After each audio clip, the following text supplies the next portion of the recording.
So today's session is about validating your nonprofit. And for those of you who may have been in the space already, the nonprofit is already in existence. You may think, well, why do I need to validate my nonprofit? Like I've been up and running for 9 years. So what's the deal? Um, and what I've learned as a consultant is that there's a lot missing with the way that nonprofits start. Um, and so I wanted to just spend some time, sort of like the rules of engagement, really unearthing what the basics are, right? So the purpose of these nonprofit management training modules are to either strengthen your skills as a nonprofit leader or strengthen the organization or both. And I believe that understanding what your nonprofit organization's competitive advantage is extremely important. And it's not even a belief, it's a knowledge. Having been on the other side as a funder, having been a successful grant writer, understanding what your organization's competitive advantage is going to be very crucial to your organization's sustainability. Let's jump in. So when I have been a panel reviewer, or when I have been just a funder, the thing that the litmus test that I use for the grantees that I'm reviewing is, so what? You know what I mean? My clients get irritated with me because they'll say, "Oh, I do this," and I'm like, "So what?" And we just keep going on with the so what until we get to that granular thing that I'm like, "That's it right there." Because they'll say, "Oh, well, we tutor." I'm like, "So what? Everybody tutors." "Well, we tutor kids from undersourced communities." I'm like, "Yeah, not a thing anymore. Everyone does that." And I'm like, "So what?" And they're, getting angry, and they're like, "Well, we partner with da da da." I was like, okay, there might be something there, right? What else? What else? What is going to make you stand out such that a funder is going to be like, yes, this is different, this is innovative? So today we're going to look at the nonprofit through the lens of the so what factor. But specifically, what we're going to cover today is whether or not your nonprofit is fundable and sustainable. People don't believe me when I tell them you can determine that before you even get started. What? Yes. What is your nonprofit's competitive advantage, and how research can provide you with the answers to those questions? Now, here's the thing I'm going to say about that first bullet. If your nonprofit is not fundable or not sustainable, the beauty is if you discover that, then you can switch up, right? You can make it such that, oh, okay, in this space or operating in this manner, my organization is not fundable. But if I tweak it this way, or if I do X, Y, and Z, then it can be both fundable and sustainable. So the research is something that is not required of nonprofits. In some grants, they'll ask you, who are your competitors, or who else is doing what you're doing, and that is for a reason. As funders, they want to get as much bang for the buck as they possibly can, but um, you know, as nonprofit leaders, we find ourselves really just immersed in the work and not really looking at the landscape. But before we jump into all of that, I need to quickly introduce myself, because different people join these webinars. Not everybody takes them, consecutively. I am Amber Wynn. I have 30 years in the nonprofit sector. I have done everything from emptying the trash to giving out over 7 million annually as a funder. I have started my own nonprofit, so I know what it is to be a founder. I have served in the executive director position for Girls Inc., which is a nationwide organization. I have been a pretty successful grant writer. I don't write grants anymore. Well, that's not true. I just wrote a grant last month. I don't publicize that I write grants anymore. But I have been pretty successful. I've been a reviewer, and I've worked in every sector: nonprofit, academia, government, and corporate, and all of them having to do with philanthropy. So I am extremely excited to be here with you today. I'm extremely excited to partner with the Latino Coalition to bring you like real life information, right? This is not the lofty stuff that used to frustrate me as an executive director when I would take leadership training. I'm like taking notes. What does that mean? What does that mean? What does that mean? And I'm looking around like, am I the only one who doesn't know what that means? So feel free to ask your questions because I want you to know what everything means. I want you to have all the knowledge. So, hi, Dara, welcome. As we get started, I just wanted to pause and say a lot of times when people start nonprofits, they start them for absolutely amazing reasons, but a lot of them are the wrong reasons, right? They think it's going to be easy. They think they can get it done fast. They think that they can own the nonprofit, and they have pride in owning something and starting something. And there's absolutely nothing wrong with having pride in starting an organization. But sometimes when you start it for the wrong reason, it can be a little wonky. It's like going into the marriage for the wrong reason. It's like it's kind of sort of doomed. And unless you course correct and you like really do the work to make that relationship work, it's going to be crunchy. It's the same thing for a nonprofit. I would say that it's more challenging to run a nonprofit than it is a for-profit. And I say that because at least with the for-profit, the money that comes in, you can benefit from. Whereas with a nonprofit, you can only typically leverage between 10 to 25% for salaries. So you've got to do like triple the work so that you can fund the most expensive, most important part of a nonprofit, which is the salaries. And it's not fast, you know.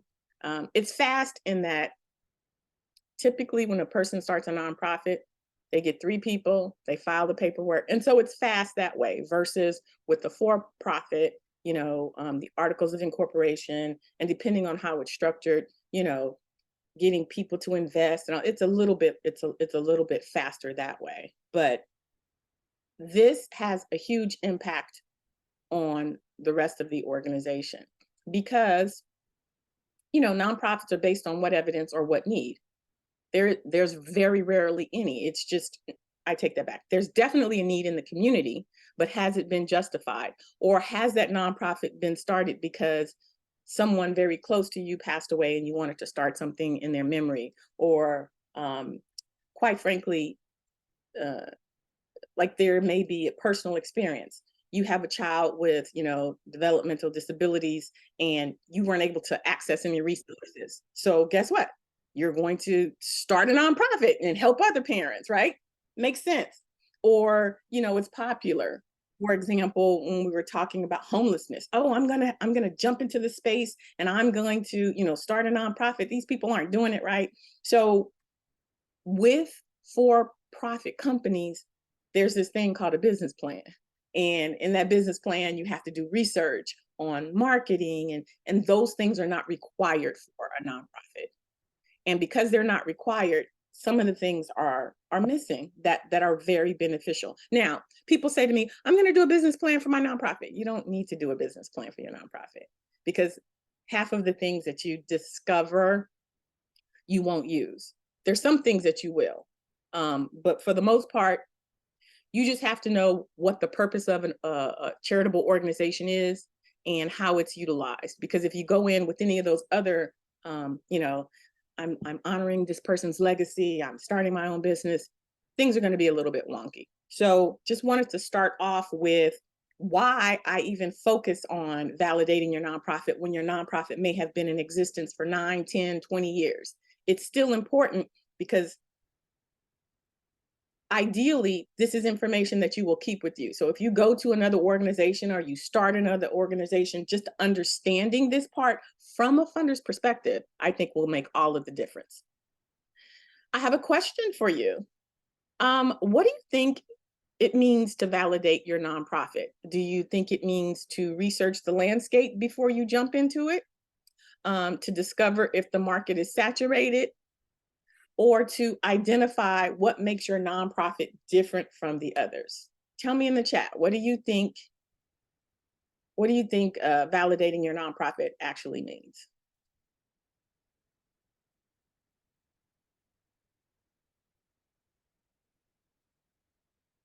You know, Sean, she got me from the last time. Yes, it's all of the above. I have those little trick questions in there.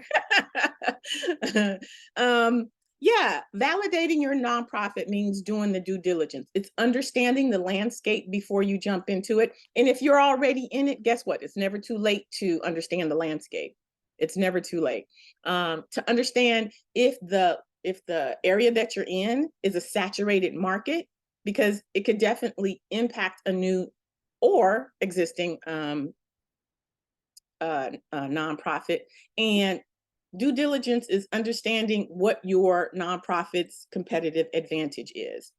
And at the end of the day, doing the research is really going to help to save you money, time, and energy. But more than that, this research is also going to powerfully position your organization for success. And when I talk about success, I mean money, because when you have money, you have choices, right? So what does that look like? Where your organization is in the pecking order will impact whether or not your organization is sustainable. For example, if you have 10 organizations in your area, it's going to be challenged to recruit because you're competing against the same population, right? Not only for talent, but for clients. You won't be able to secure as many volunteers because you guys are all competing for the same, pool of people. Collaboration is important. If you are in a community of people who believe that you're in this together, collaboration is going to be amazing. But if you're in that crab in a barrel type of community where it's like them against me, it's going to be challenging. And then the reality is there's only so much funding. So if your community is saturated, it's going to impact your sustainability. Here's the thing I wanted to point out.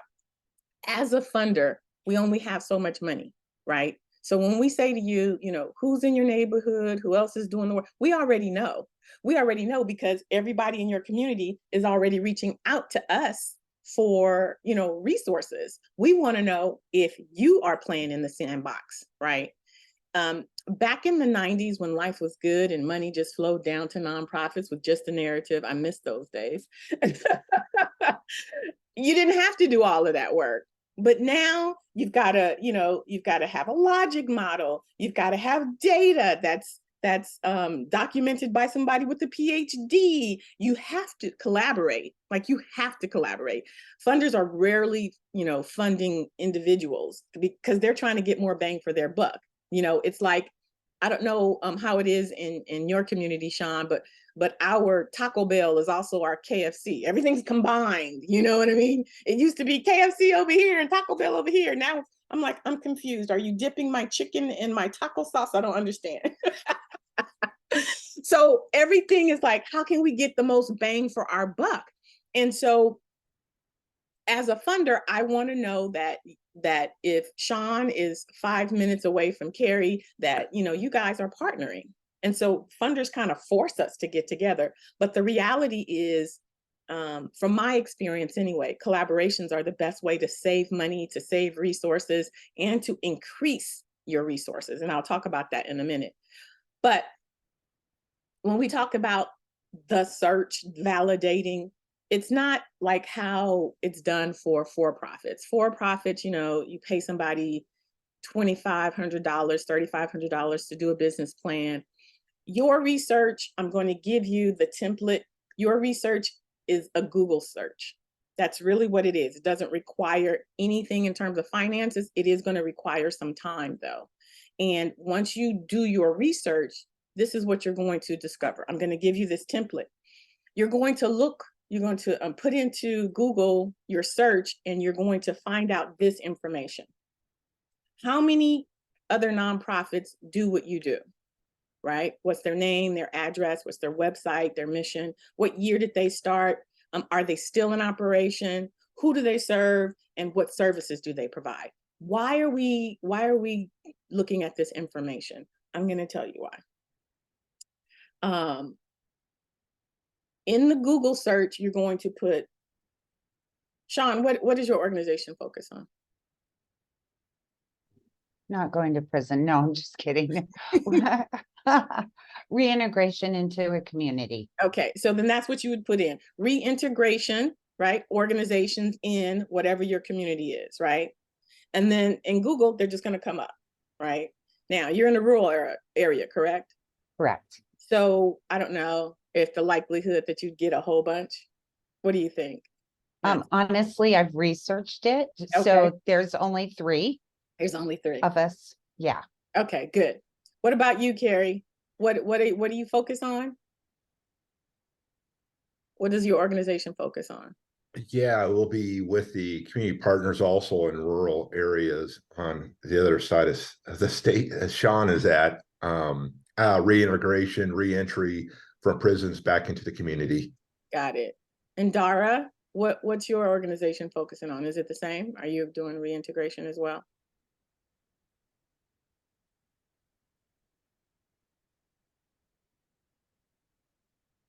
Okay.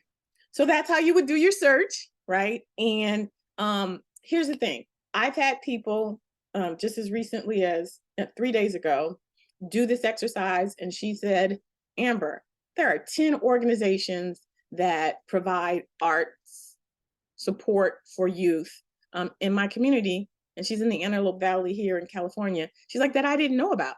I was like, Sharon, 10? That's quite a bit. She's like, I never knew. I'm like, how long have you been in existence? She's like, 7 years. I never knew. Why that is important is because if there are 10 organizations in that community, and for you guys, it's 3. So because you're a rural area, 3 may actually be a lot, right? Not here in the city. In the city, that would be like, we are about to get some money. But in the city, it's more like 30 and 50 where we're competing, right? Because it's densely populated. So in her research, what she found was that this one organization that was closest to her, doing somewhat similar, not exactly the same, she was providing her services to under-resourced communities at no cost. I don't ever use the word free. It's at no cost because it's never free. Somebody is footing the bill. So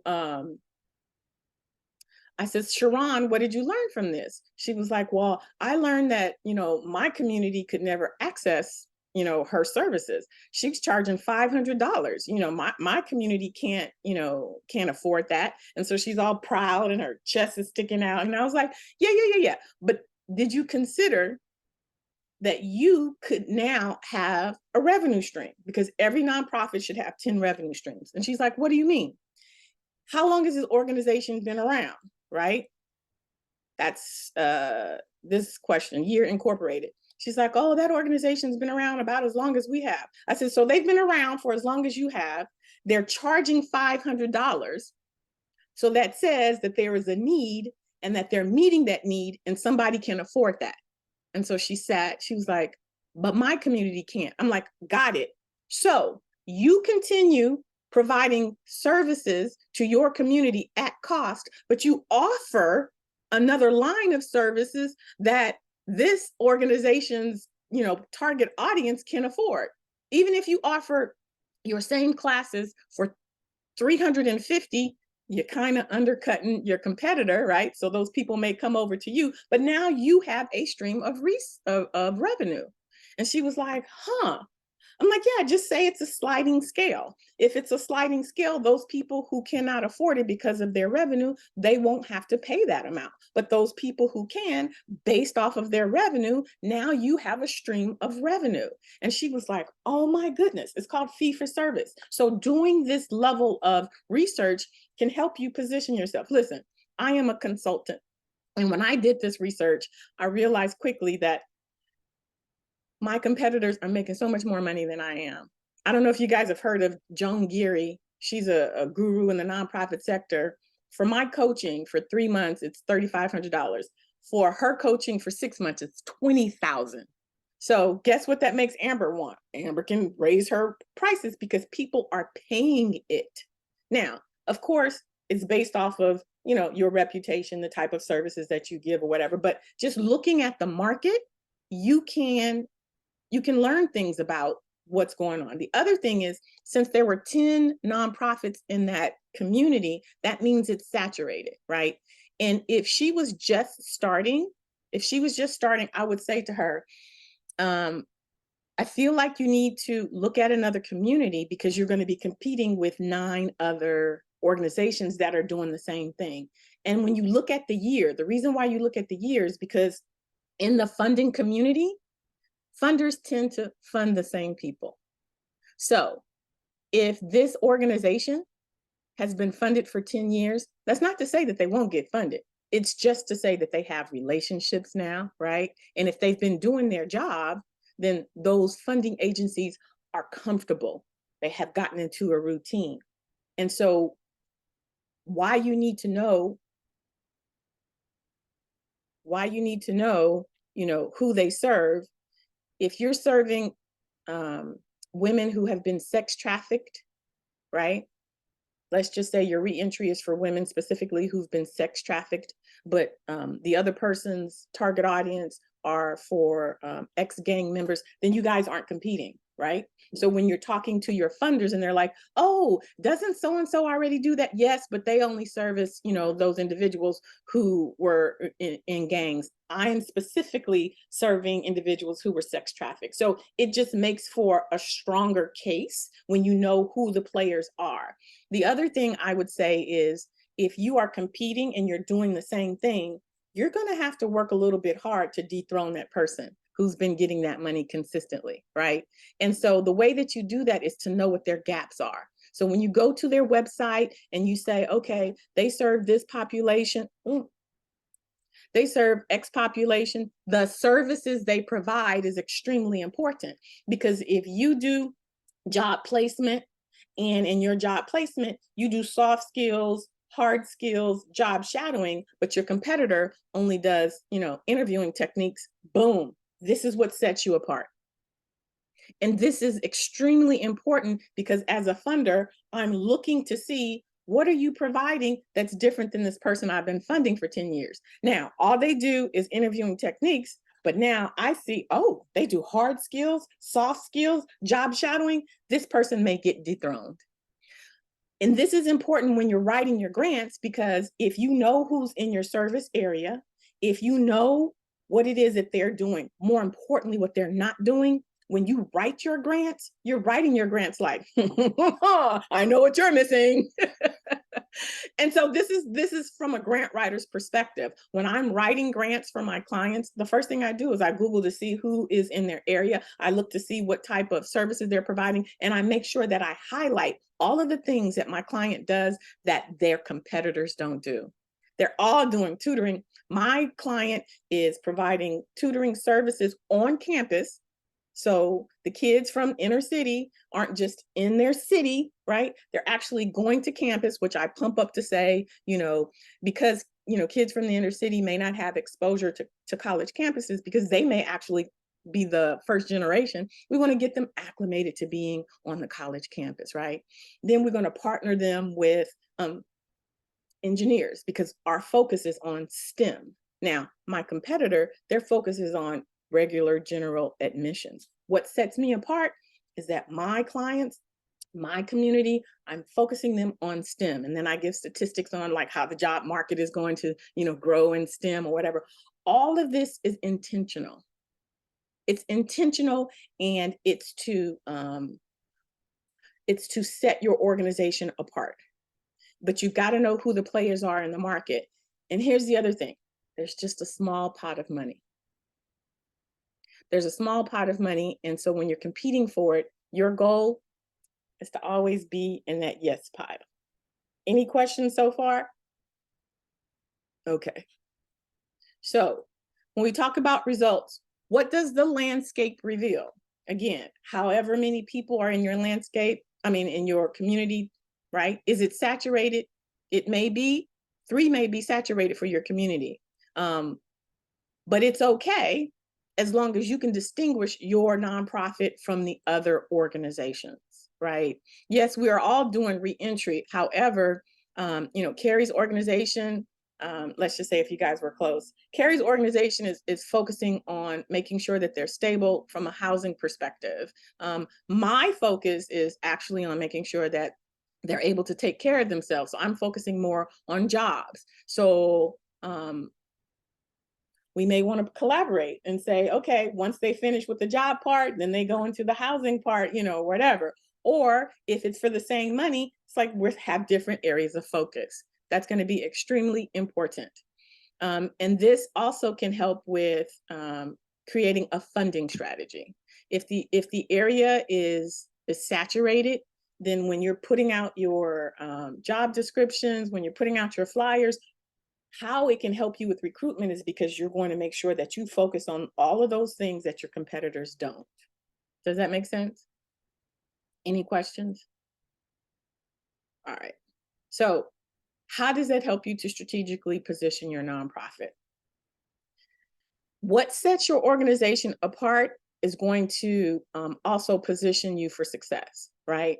What are you doing? What is it that you're doing differently than your competitor? Is it the way that you recruit? Do you go to where your target audience is? At Girls Inc. for Los Angeles, LA is a big place. And so all of the other Girls Inc.'s, they had wonderful centers, wonderful buildings, right? Santa Barbara, Orange County. But because LA is so big, that didn't work for us. We had an office where staff would come and do their reports or whatever, but we delivered our programs wherever the need was. And so that's what made us stand apart. I would, deploy my staff to the schools, and they would deliver the programs in the schools. So that's what set us apart from all of the other Girls Inc. and all of the other youth development programs. What also set us apart was that Girls Inc.'s curriculum was evidence-based. Now, back in 2003, 2004, that was amazing. It was all evidence-based. We had PhDs behind what we did, and we only focused on girls. Now everything has to be evidence-based.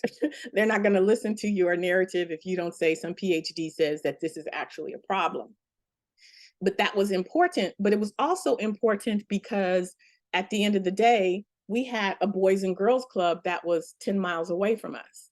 And so in terms of my community, when I met with the program manager, he was like, yeah, we just got this grant. We need somebody to deliver our girls programs. Can you do it? Absolutely. So we were able to get that sub award because we only focused on girls. They did boys and girls, but they just didn't have anybody. So it's just important to know your community. The other thing, which a lot of people miss because they're looking at it from the founder's perspective, from the deliverer's perspective, does it inspire? From the founder or from the deliverer's perspective, we're like, does it need to inspire? It's transforming, right? It's transforming. I'm coming in, I'm helping my community so that, we can reduce the recidivism rate. Does it really need to inspire? It needs to inspire your funder. It needs to inspire your funder because we read 10 to 20 applications in one call. And if everyone says, the mission of, Bright Horizons is to support people in their reintegration into the community. If everyone says that, you're just like, stick me in the eye with a pen, then pour alcohol in it because I need some excitement, right?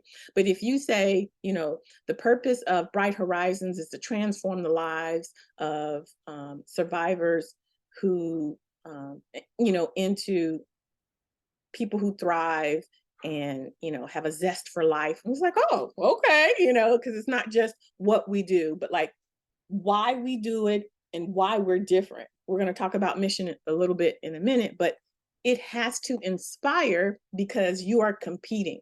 And if everybody's saying the same thing, if you're new into this space, then you're going to be low on the totem pole because what the people who are doing the same thing, saying it the same way have that you don't have is longevity. They have relationship. They have a track record. So you need to get into the space. And sometimes the best way to get into the space when people are constantly being, funded over and over and over is to bring in something new, something sexy. Even if it's like, can that be done? Sometimes funders don't care. They just want something different. This I learned not only as a grant writer, because I can put some stuff out into the universe. I can create some programs that were super sexy, right? And they're like, how are you going to do that? Oh, I'm going to do it. I'm going to do it. And people who had been funded for long term, like, well, how did this newbie come in here? Because this newbie came in with some inspirational programs. I can't understate how important that is when you're trying to get in a space that is already saturated. And finally, does it answer the question, so what? We're doing a reentry program. So what? Well, we're making sure that the women that we work with are connected to communities. So what? Right. Well, research has shown that when, there's a connection in the community, there's a higher incidence of, success and da da da da da da. Okay, I understand. But for you just to say, oh, we're providing, da da da. I need to understand why.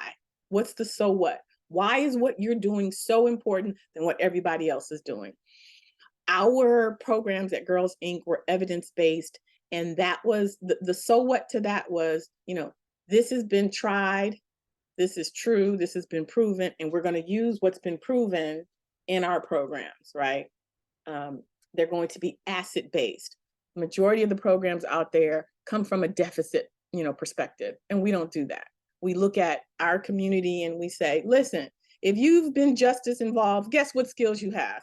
You've got resiliency, right? You've got grit, you've got da da da da. And what that does is it builds a different perspective for your community. Everybody else is saying, well, you're a felon and it's going to be challenging because you don't this. We don't come that way. We come with what skills can you step into? I know you were a shot caller. So we're going to use that skill, right? Leadership.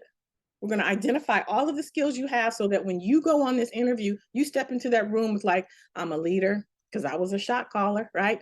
I can calculate because I was a drug dealer. I can, we're going to use all of your positive skills so that when you step into that room, you don't feel small, you feel big. And that's how I wrote my grants.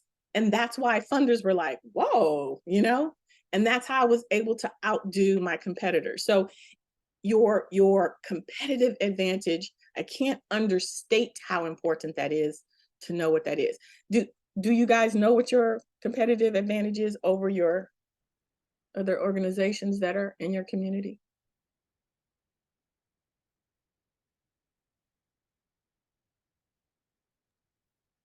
Well, I guess I'll jump in Okay. and I guess what I want to backtrack just for a second. So when I did my Google research, I have to tell you, we are the only nonprofit organization in the search. Okay.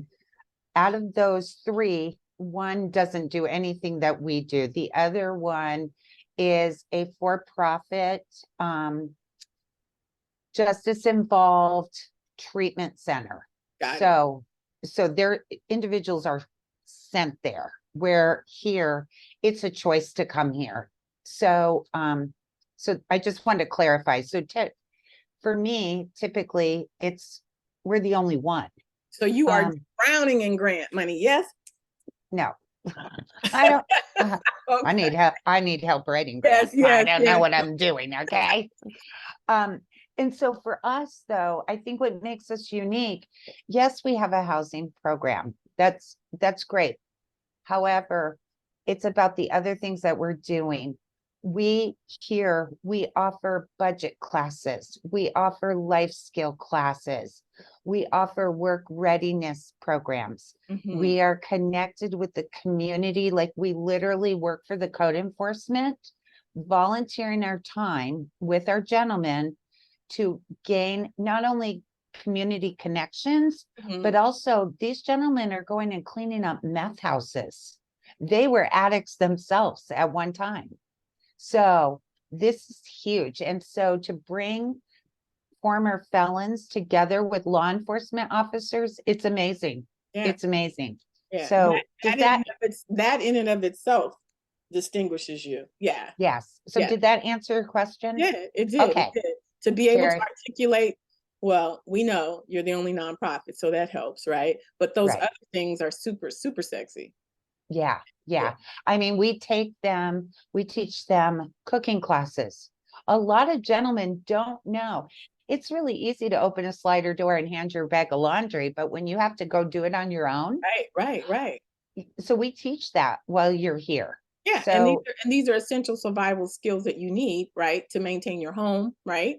You yeah. don't listen, and if we're just keeping it real, it's like you don't want them to have to be with the female so those things can get done. We want them to be independent, right? Oh, absolutely. And Absolutely. I have rules about dating even. So you have to meet Mama Sean's 5 criteria. So That's right.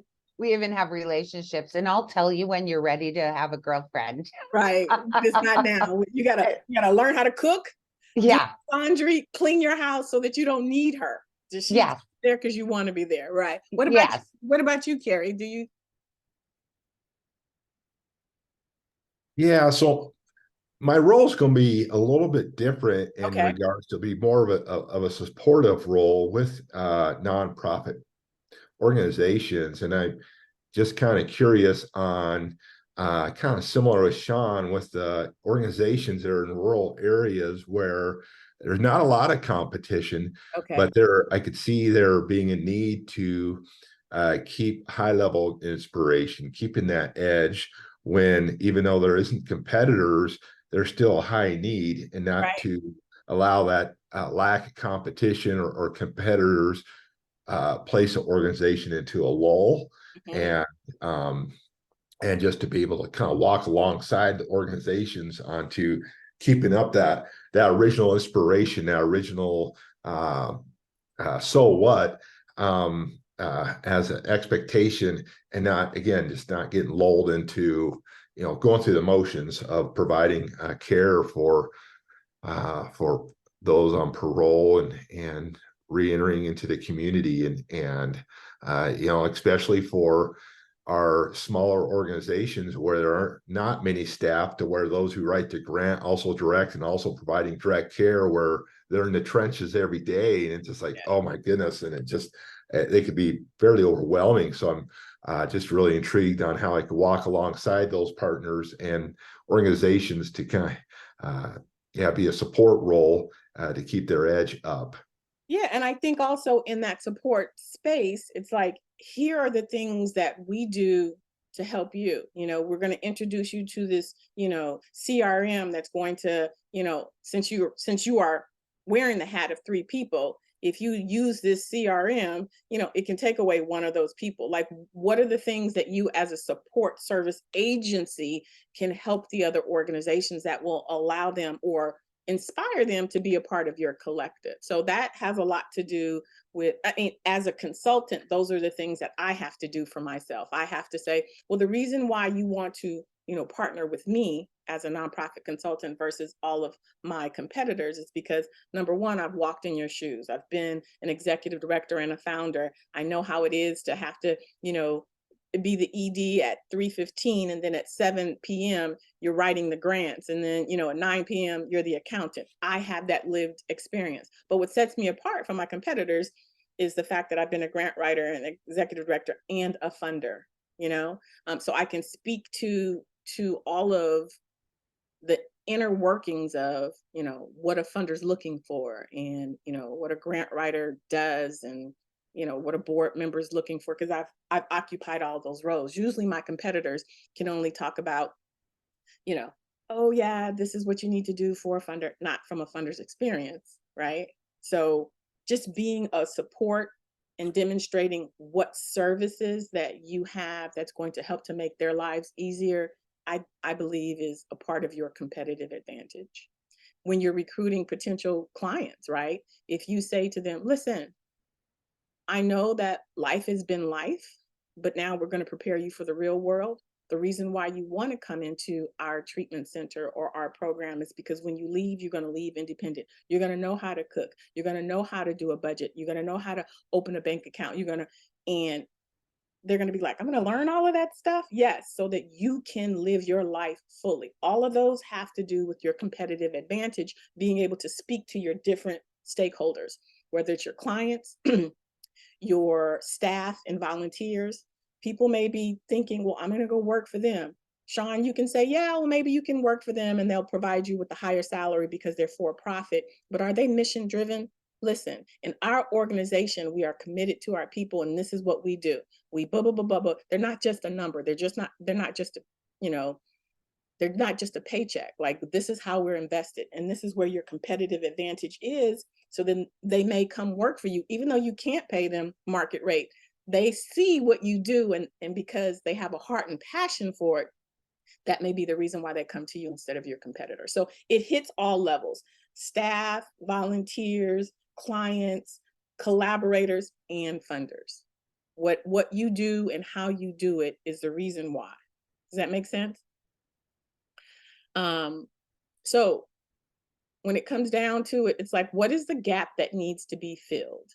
If everybody's doing the same thing or doing something different, what is that gap that's missing? So for the Boys and Girls Club, it's like, what is that gap that they're not doing that we can then step in? Well, you're doing girls programs, but you got men running them. It's not to say that you can't do it, but guess what? If you partner with me, then we have females who can do it, and the girls will feel more comfortable. They'll ask more questions. They're like, that's a good point, right? What is the problem that needs to be solved? If the problem that needs to be solved is we need to reduce the recidivism rate, then, you know, how are you approaching it differently than your competitors, right?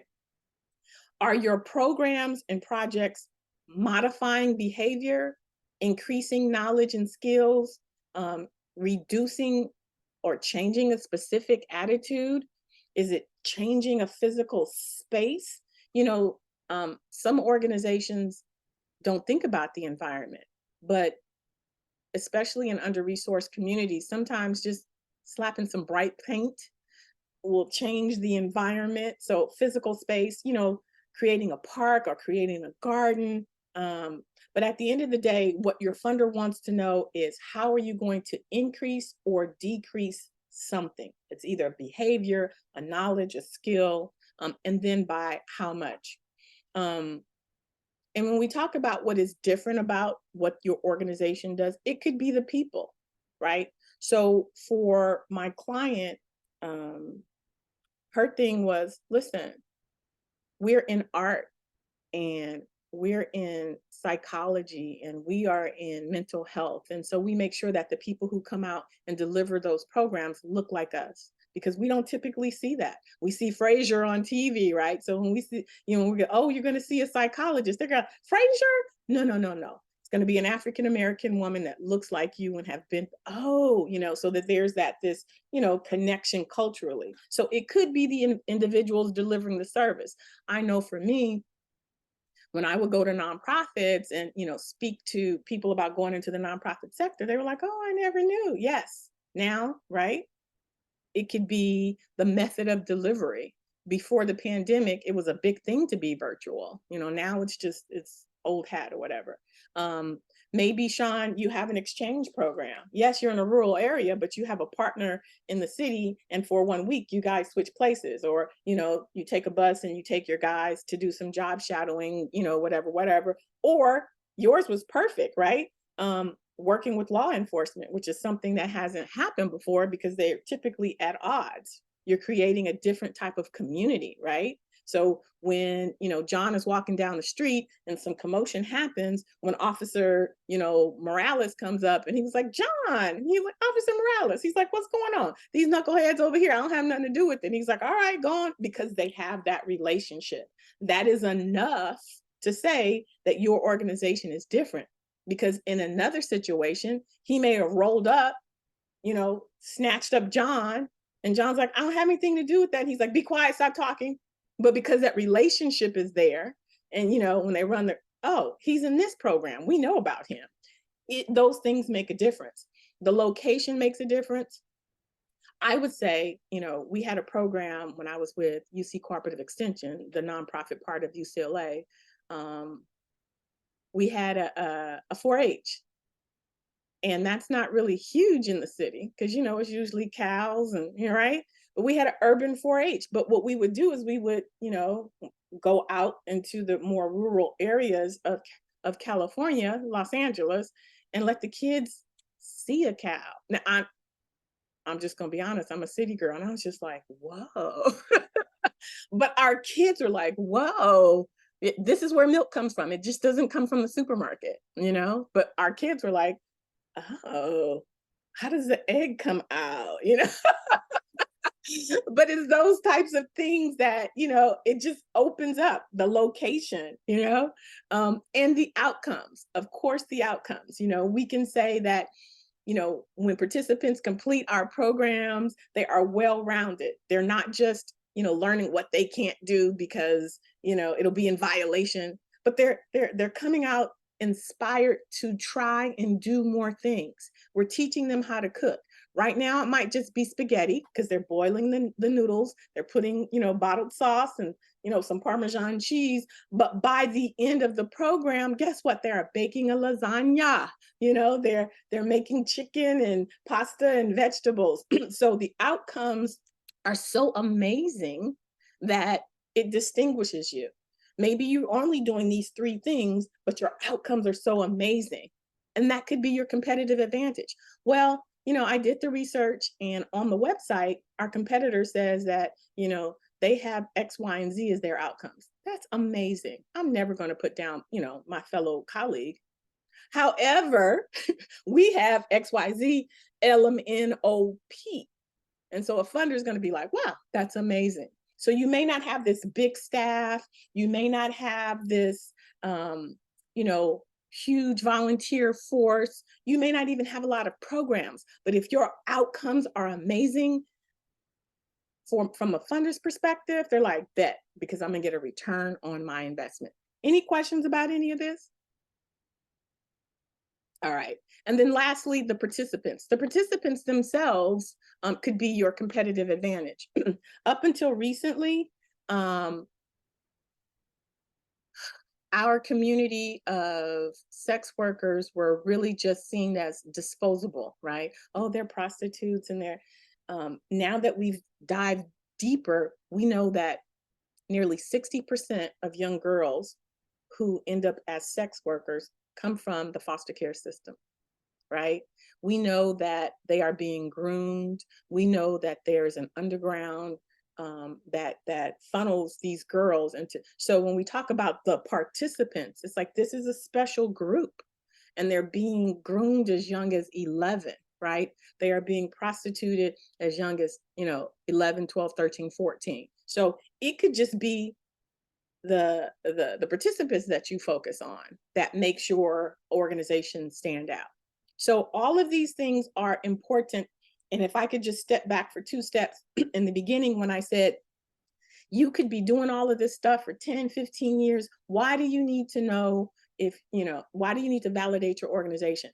This information right here, how you present it, it is going to set you up powerfully for funding, for long-term sustainability. Sean, I suspect you already have, you know, the secret sauce. It's just a matter of how it's being communicated. Because if you don't have that competition in your area, and I can't speak because I haven't seen what's going on in your community, but it feels like to me, you should be getting, you know, money to do what you do.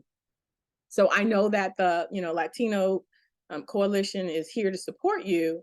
And I think that at the end of the day, these are the types of things that you need to focus on so that, and then how many staff do you have? Are you the only staff member?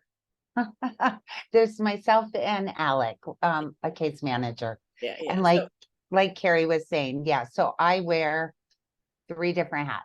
You probably wear 7, but yes, go ahead. Yeah. Oh, you're right. Because Yeah. I forgot I'm a taxi cab driver and I learned all. Yes. So correct. So yeah, so that has a lot to do with it, your bandwidth, right? It's like, well, if I'm taking people to appointments and if I'm teaching them how to cook, then when do I have time to write a grant, right? Right, got it. All right, we've got a whole module on that one too.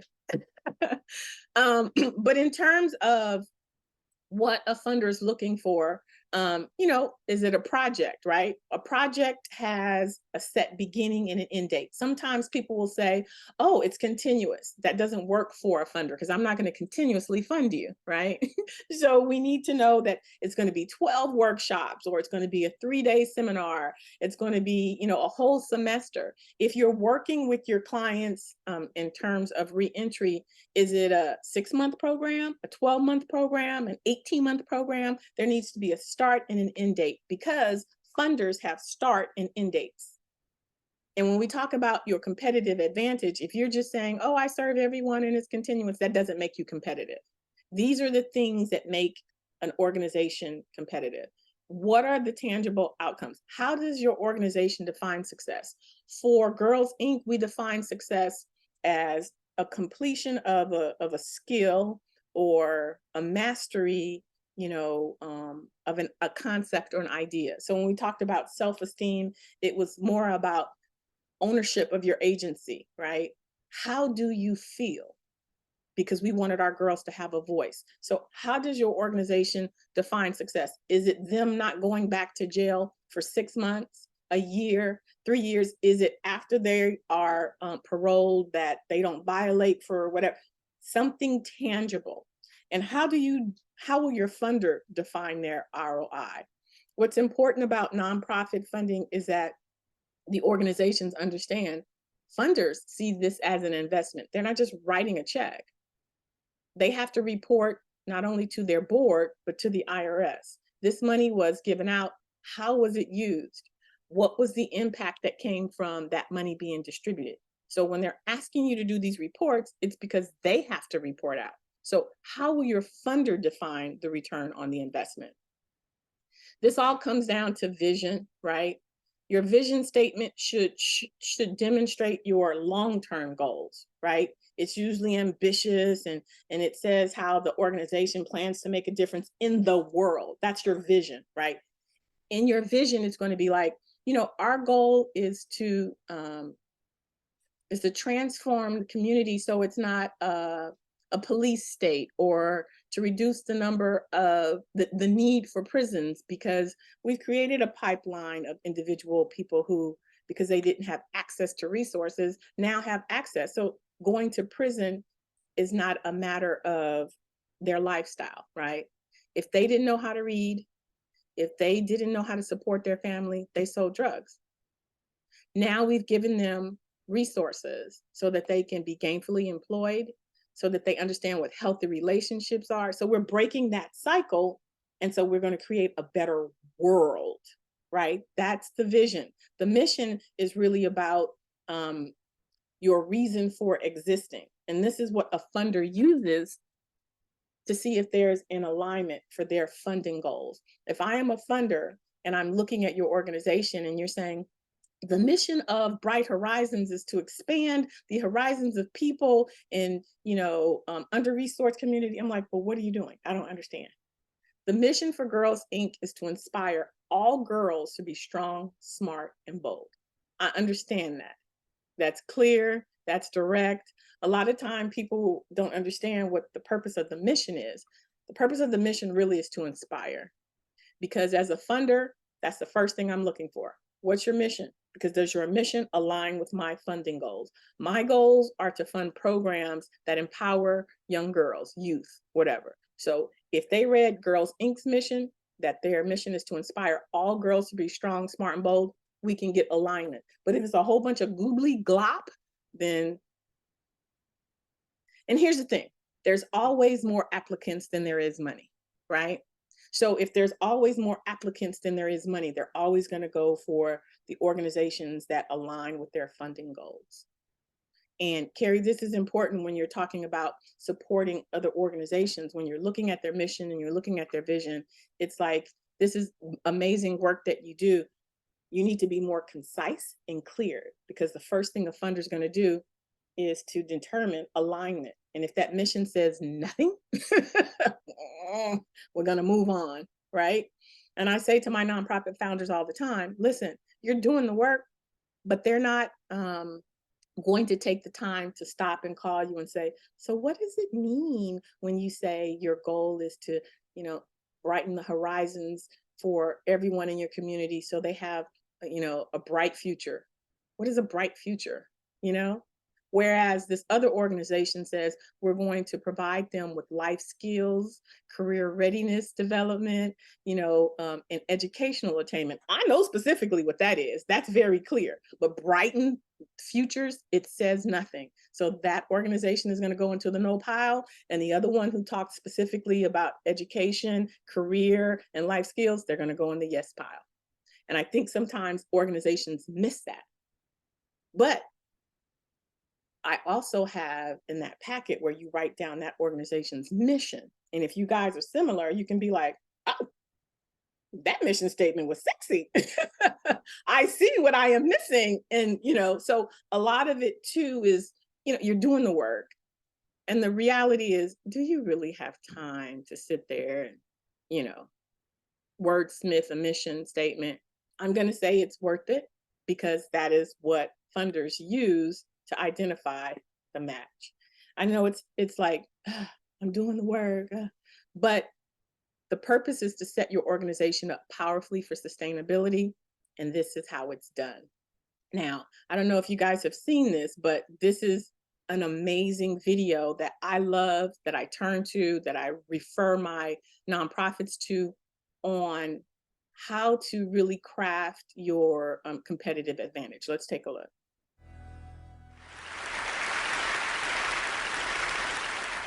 How do you explain when things don't go as we assume? Or better, how do you explain when others are able to achieve things that seem to defy all of the assumptions? For example, why is Apple so innovative? Year after year after year after year, they're more innovative than all their competition. And yet they're just a computer company. They're just like everyone else. They have the same access to the same talent, the same agencies, the same consultants, the same media. Then why is it that they seem to have something different? Why is it that Martin Luther King led the civil rights movement? He wasn't the only man who suffered in a pre-civil rights America, and he certainly wasn't the only great orator of the day. Why him? And why is it that the Wright brothers were able to figure out controlled powered manned flight when there were certainly other teams who were better qualified, better funded, and they didn't achieve powered manned flight, and the Wright brothers beat them to it? There's something else at play here. Why, how, what? This little idea explains why some organizations and some leaders are able to inspire where others aren't. Let me define the terms really quickly. Every single person, every single organization on the planet knows what they do 100%. Some know how they do it, whether you call it your differentiating value proposition or your proprietary process or your USP. But very, very few people or organizations know why they do what they do. And by why, I don't mean to make a profit. That's a result. It's always a result. By why, I mean what's your purpose? What's your cause? What's your belief? Why does your organization exist? Why do you get out of bed in the morning? And why should anyone care? Well, as a result, the way we think, the way we act, the way we communicate is from the outside in. It's obvious. We go from the clearest thing to the fuzziest thing.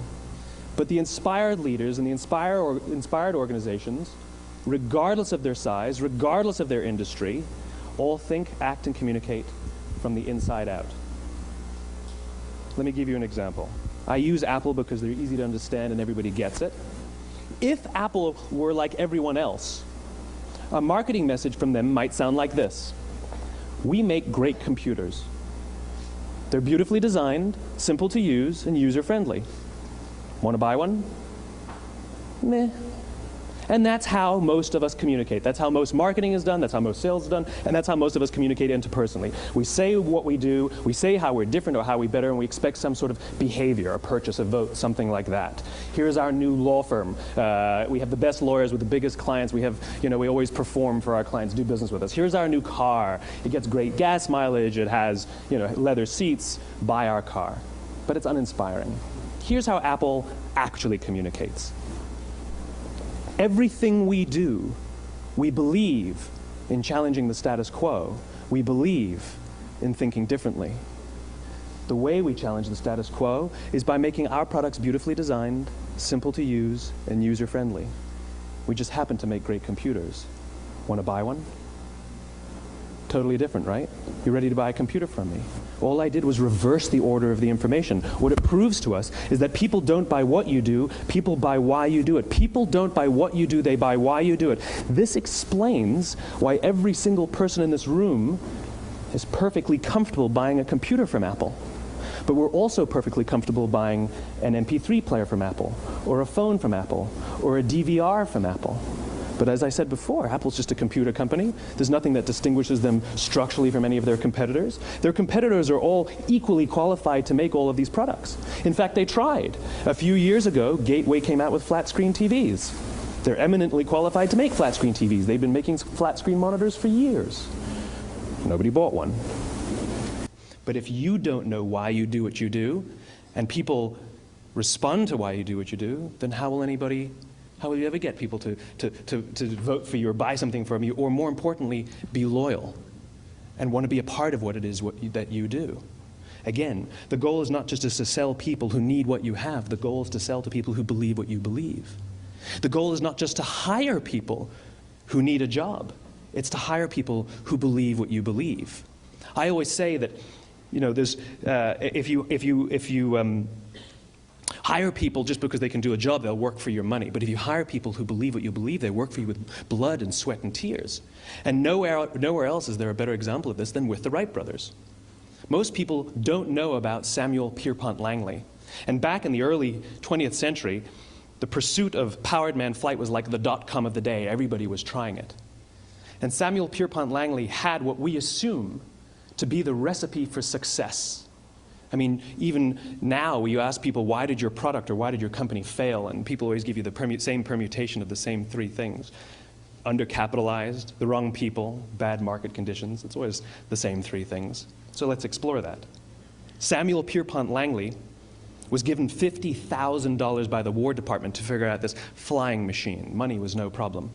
He held a seat at Harvard and worked at the Smithsonian and was extremely well connected. He knew all the big minds of the day. He hired the best minds money could find, and the market conditions were fantastic. The New York Times followed him around everywhere, and everyone was rooting for Langley. And how come we've never heard of Samuel Pierpont Langley? A few hundred miles away in Dayton, Ohio, Orville and Wilbur Wright. They had none of what we consider to be the recipe for success. They had no money. They paid for their dream with the proceeds from their bicycle shop. Not a single person on the Wright brothers' team had a college education, not even Orville or Wilbur. And the New York Times followed them around nowhere. The difference was Orville and Wilbur were driven by a cause, by a purpose, by a belief. They believed that if they could figure out this flying machine, it'll change the course of the world. Samuel Pierpont Langley was different. He wanted to be rich, and he wanted to be famous. He was in pursuit of the result. He was in pursuit of the riches. And lo and behold, look what happened. The people who believed in the Wright brothers' dream worked with them with blood and sweat and tears. The others just worked for the paycheck. And they tell stories of how every time the Wright brothers went out, they would have to take 5 sets of parts because that's how many times they would crash before they came in for supper. And eventually, on December 17th, 1903, the Wright brothers took flight. All right. So when we talk about the distinguishing factor, when we talk about validating your nonprofit, it comes down to the why, right? For me, in my space, I believe that the most amazing person on the planet are executive directors. I believe that our executive directors need a champion and need a cheerleader and need someone who understands their plight and who fights for them and who gives them plain, clear information with plain, clear instructions. And not only that, with templates, because they ain't got time to figure out how to write an MOU. They don't have time to figure out. So that is my why, is the most amazing people on the planet, and that would be you, right? The nonprofit leader. That is my why. And when I talk to funders, because I don't get paid from the nonprofits, I get paid from the funders to provide the support that I provide. That's why they fund me. Because when they're like, well, why do you do this? I said, I'm honored. I get to support the most amazing people on the planet, and that's the nonprofit leader. And you know that they're amazing because 90% of them do the work without getting paid. And if they get paid, it's not really getting paid. It's like a love offering, right? So it speaks to their dedication and their commitment. So aren't I super honored and privileged to provide support to the most amazing people in the world? And I want to give it to them. I want to give it to them accurately. I want to give it to them right. I want to give it to them so that they can scale quickly because they've been doing the work, grinding. So when we talk about a competitive advantage, yes, I've been a successful grant writer. Yes, I've been a funder. I've been all of those things. But generally speaking, the reason why I'm able to close my deals is because of my why. My why is because I serve the most amazing people on the planet, and people love hearing that. People love hearing my commitment and dedication to nonprofit leaders, because nonprofit leaders, we don't get it. It's the expectation. We chose to do it, and so we do it. But my leaders get tired and my leaders get frustrated, and the Latino Coalition understands that. And so, they've brought in supports, and you don't have all day. So we get 90 minutes once a week. We're going to infuse you with as much, knowledge and information and support as we can. But at the end of the day, I would even go so far as to say that that is a competitive advantage. The Latino Coalition is providing you guys with resources, so that you can become, stronger leaders, and your organizations can become solidified so that you can get the revenue that you deserve. But it's hard sometimes when you're doing the day-to-day, to be able to step aside and come up with these super sexy, inspiring, but it is what's going to shift your organization and put you on a different trajectory. Because if you're looking like, sounding like, doing the same thing that everyone else is doing, then it's going to reduce your ability to stand out in the crowd. And when it comes down to it, in the grant writing, in the funding world, it's like the Los Angeles Lakers. Are they really that great? But people love them, and people love winners, and they have 5, 6 rings. So that's what they go for. You know what I mean? There could be this underdog team that they got grit, they got heart, so what makes them stand out? 6 rings, baby, And so if you're coming into that, you coming into that arena, they want to see you going down the court, like with heart, playing like you actually have the opportunity to beat the Lakers. And when you do, guess what? It's the same thing for the nonprofits. When you come into that space and you get that grant, you get that corporate sponsorship, how did she get that? It is her why. It is that competitive advantage that sets, the organization apart. Now, I will say that typically your competitive advantage is something that is determined at that higher level, like the board. They would typically do that. But I find that you get the most authentic and real language from the people who are on the boots on the ground, because you're connected to your community, what sets you apart. And it's not just a tagline. It's like, when Sean was talking, this is what I do, and I could feel it. And it's because it's what you do every day. So I know it is important to do the research if you've already started the nonprofit, just to understand the landscape, because in that space, you learn information that does make you stand out, and that is going to impact the fundability of your organization and the sustainability. If it's saturated, then you need to know what makes you stand out. Why should you get that funding? Why should, a client come to you instead of another, organization or company? Because it's what sets you apart. And people think, oh, I'm a nonprofit, these things are going to happen. They're not going to happen without intentionality and purpose. So being able to clearly articulate your competitive advantage is a part of your sustainability plan, because you need to set yourself apart from everyone else. That's all I have for today.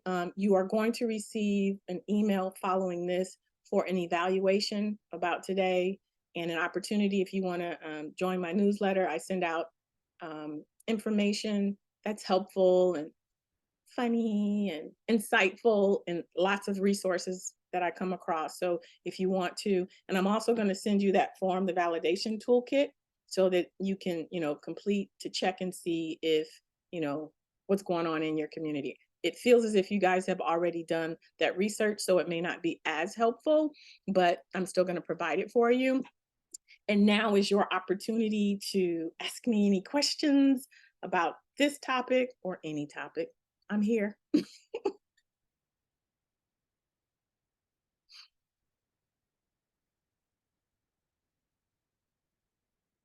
Or even about the series, if you guys have questions about the series, anything. And if you don't have any questions, that's fine too. Amber, I think for myself, it's more of a comment. I just want you to know that I am taking so much from my first session with you to today's session with you. And I don't know, I live by this thought. We may be small in numbers, but we are so huge in heart. Oh my gosh. And so I don't know if this will mean anything to you, but I sincerely appreciate what you're doing with us. It kind of saddens me a little bit. I don't know how Carrie feels when I don't see more individuals on these opportunities like this. Because for me, Carrie, and again, for you, especially our rural partners, like I'm.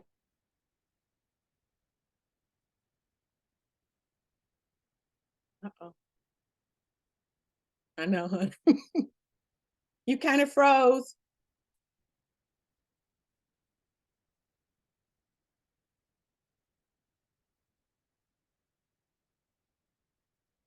You're still not back.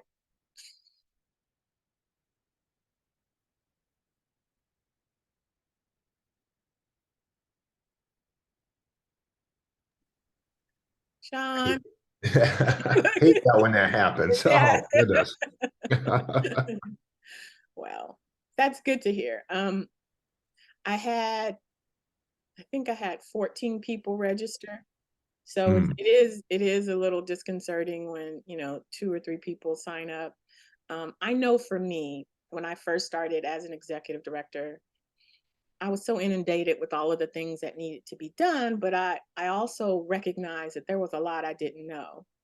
And back then, we didn't have nonprofit degrees like they have now. Like you can go to school and learn how to be a non.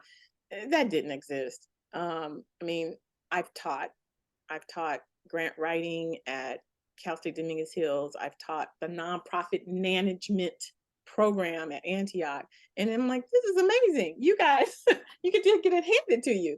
We didn't have that. So I know just the resources that I did get, I had to pay for. So I think it is amazing that, the Latino Coalition will pay for resources for their organizations to come and learn. And I don't know how to.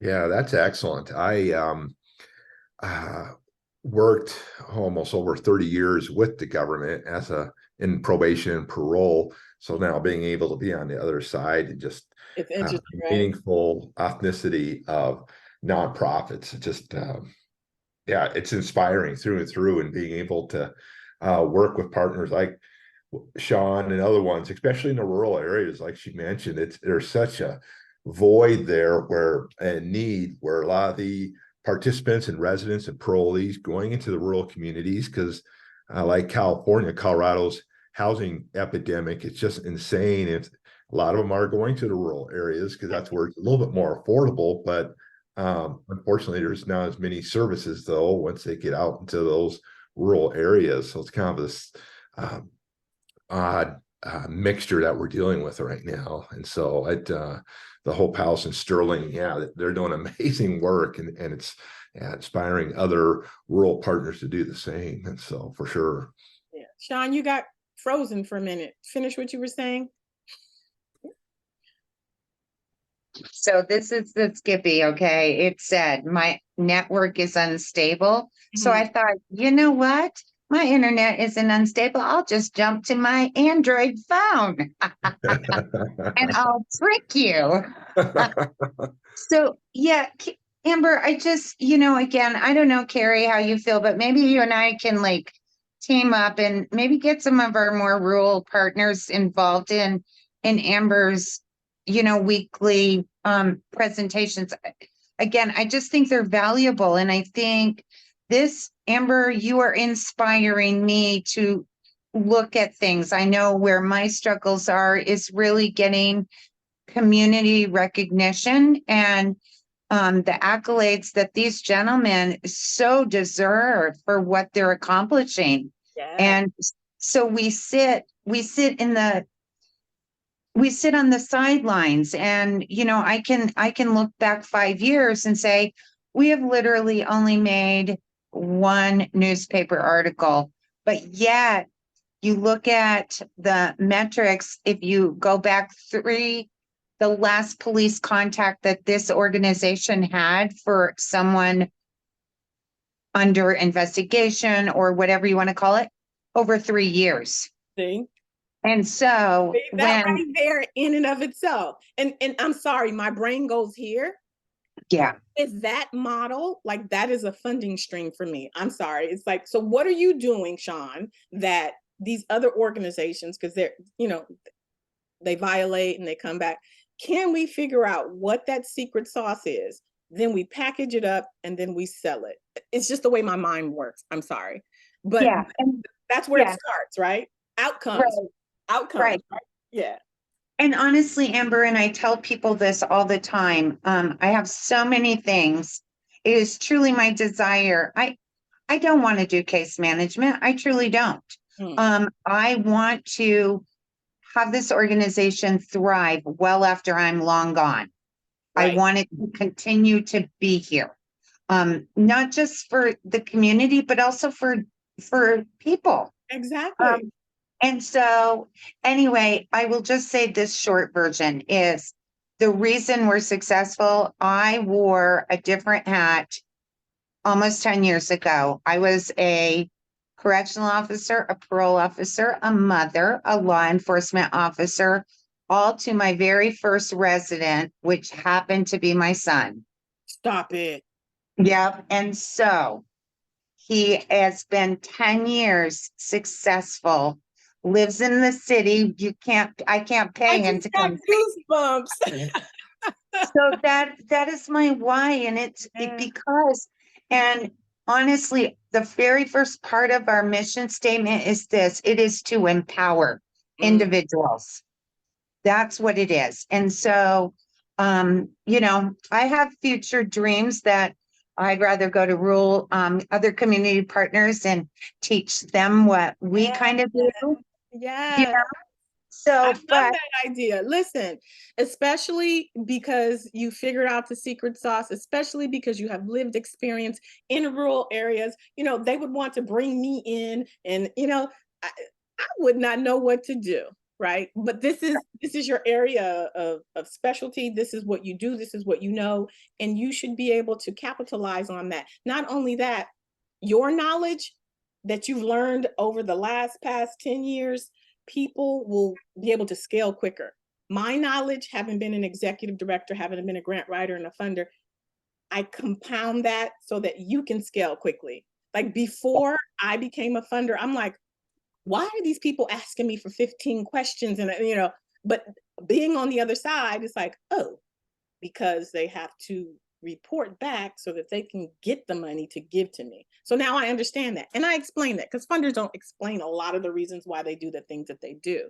So I think that would be an amazing contribution, because what it is that you learned, you're sharing with other rural areas, which is then going to strengthen that community, right? Yeah. And so I went off on my little soapbox there, but I think between Carrie and I love just connecting with rural partners because we don't fit into the rural or the inner city situations. I mean, literally, we're excited that we have a Walmart and a Home Depot. Okay. I miss KFC, or how about a Popeyes? I Right, don't know. right. I would die without my Popeye. So just thank you. Thank you sincerely. And I mean that from my heart. You're Um, so I just appreciate that you take the time to teach us, even if there's only two of us. Your voice is that's been the being going heard. thing now, huh, Sean? You, I me, and know. someone else amazing. Thank you. Well, thank you guys. Carrie, did you have any other questions for me? No, I don't. Other than, yeah, just kind of a comment too.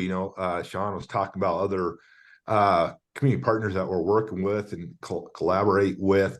To me, with not participating in this, it's not the why, but why not? Why not attend? It's like 90 minutes of a week. Really can't carve that out. It's like, yeah. And so, but yeah, I'm so appreciative also, Amber. I really am. This has just been very, yeah. Bunch of new information I've never really thought about or heard about. So I thank Yeah, you. even with the resource that I shared in my apology, it took me like 5 years to figure out those formulas, right? Mm. The biggest one being like if you have a program and you're pitching it to someone, how to get them to not see it as this huge chunk of money. Funders only want to pay for programs. They don't want to pay for salaries. So, the secret is to include the salary in the direct cost and present it as, instead of a $15,000, program, you say, well, we're going to serve 25 participants for, $5 a day. And they're like, what? That's different than $15,000, but I had to learn that the hard way. I'm like, why won't these school districts take this program? It's a robotics program. We're serving girls between 2 and 6. That's when they typically get pregnant. We're putting them into STEM, careers. Like, what is the problem? The problem was that number. And so I was like, flip that number, $5 a session for each one of these girls. That's a no-brainer. How can you say no? You're saying my girls are not worth $5 a session? Oh, no. Change the game. So those types of things that I share with my nonprofit leaders that I had to learn the hard way, I feel like I have so much to share. I have so much to share, and I'm very, very honored that I have the opportunity to do it. So yes, please, if you can. I know Richard is doing some outreach, but if we can get more individuals on the line. And here's the other thing, is that we also get to learn about community, who's in our community and what resources are out there. I'm not the star, you guys are the stars. So yeah. Well, I hope you guys come to the next session. I think the next session is eligibility screening. Huge, changed the game for me when I was a grant writer. So if you can make it, please come and bring some more of your folks. All right. Thank you. You guys have a wonderful rest of your day. Will do. Bye. Bye, Amber. Bye, Carrie. Bye, guys.